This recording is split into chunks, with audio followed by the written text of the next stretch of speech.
नमस्कार मंडळी, आज मी तुम्हाला रताळी म्हणजे चिन्ह, आमच्याकडे चिन्हसुद्धा म्हणतात, हे आज मी तुम्हाला भाजून दाखवणार आहे। काल आम्ही भाताला वारं दिलं होतं, त्या वारं दिलेला भुसा शिल्लक होता, तो आज आम्ही पेटवला आणि त्या पेटवलेल्या भुशामध्ये मी ही 2 रताळी भाजणार आहे।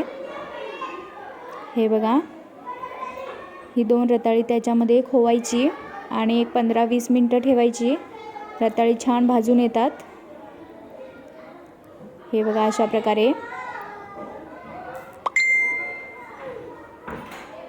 रताळी खूप पौष्टिक फळ आहे, कंदमूळ आहे।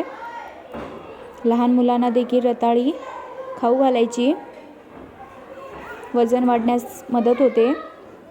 दुधामध्ये देखील किंवा दुधामध्ये घालून खीर सुद्धा या रताळीची करतात, अतिशय छान प्रकारे खीर होते किंवा तशीही खाली तरी उत्तम लागतात।